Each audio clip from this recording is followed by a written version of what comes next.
Hi, my name is Vainavi Viswanath, and my project this summer was on evaluating the effects of A211T and A211D on the binding site of cyclic AMP-dependent protein kinase A. Through my research this summer, I tried to answer the scientific question, how do two different mutations in the same residue of pKa result in two distinct diseases with completely different effects on pKa regulation?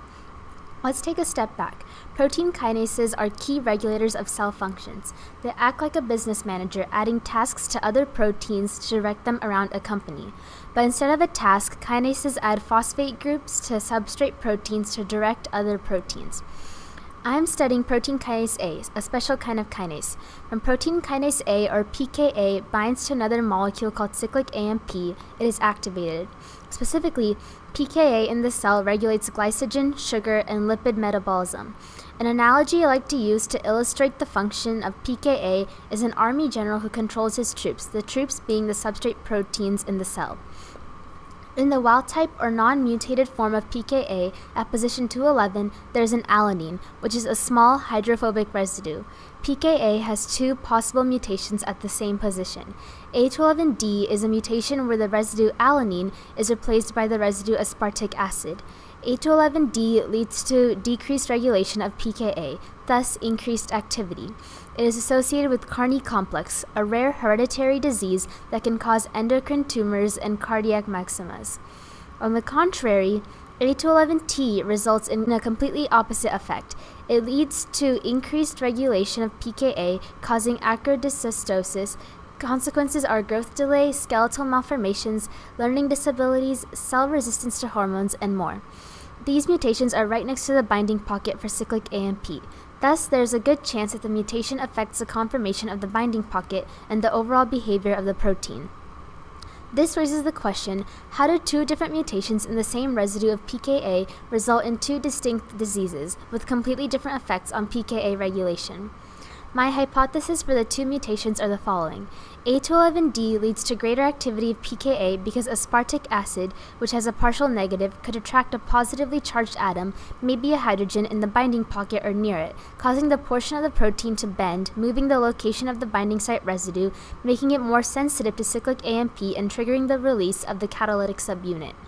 A211T causes loss of activity of the protein because it hydrogen bonds to another amino acid near the binding site, making that area of the binding pocket to fold in on itself. This may result in making it hard for cyclic AMP to bind to the binding site and activate the protein. I chose to answer my scientific question by using internal distance clustering. Using CPP-TRAJ, I measured the distances between all the residues in the binding pocket with the mutant and the distances between the residues in the binding pocket among themselves. Then I used this for calculating mean distances and variance. I calculated mean distances by writing a Python script that used NumPy. For making my clustering more efficient, I wrote a Python script that calculated variance. For the distances that didn't fluctuate as much throughout the trajectory, I removed them from the data that I was going to use for clustering, thus increasing the amount of variability in the data set I was going to cluster. Next, with my remaining distances, I did spatial clustering using MD-Trash. I load 3 files at a time. There are the files for each simulation, and the code appends them into an array. Next, it clusters based on the cutoff I give it. After clustering, the code returns the number of clusters, the cluster centroids, and the cluster population. I chose a cutoff of 6, giving me 50 clusters for the wild type, 106 for A211T, and 73 for A211D.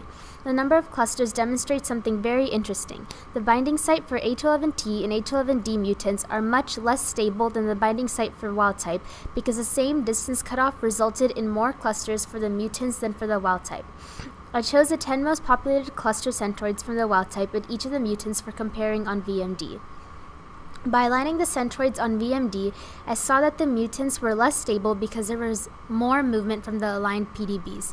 Also, some alpha helices and beta sheets that were in the wild type had fallen apart in the mutants, so the bonds are much weaker, thus causing the structure to be less stable and fluctuate a lot.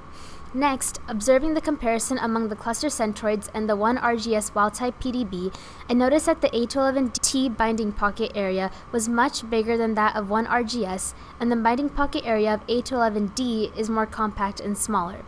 Lastly, in the A211T binding pocket, I noticed that the specific binding site had flipped outward, causing possible issues with binding. This data was contradictory to what I had hypothesized. I hypothesized that A211D's binding pocket would be much bigger, making it easier for cyclic AMP to bind. However, A211D's binding site was much smaller. A211T's binding pocket was bigger than I expected. I had hypothesized that it would fold in on itself, making it hard for cyclic AMP to bind. However, since A211T's binding site flipped outward, this may be a possible area of further investigation because this may be the cause of increased regulation. First, I'd like to thank Romy for running this amazing program. I learned so much that I never would have learned just in school. I'd also like to thank Jamie for guiding me on my analysis method by helping me plan a path for my research. I always knew what I was doing and what I was doing it for due to her guidance. I would like to thank Amelia for providing me with the simulations for my project and the code for spatial clustering. Last but not least, I'd like to thank all the amazing friends who spent 8 hours a day in this room with me. I met people from all over the world that I would not otherwise gotten to know if it weren't for this program. All of them have helped me at some time or another, and they have always been so kind, motivating, and a lot of fun. I truly enjoyed my experience in this program, and I will definitely miss spending time with all of you in Keck too.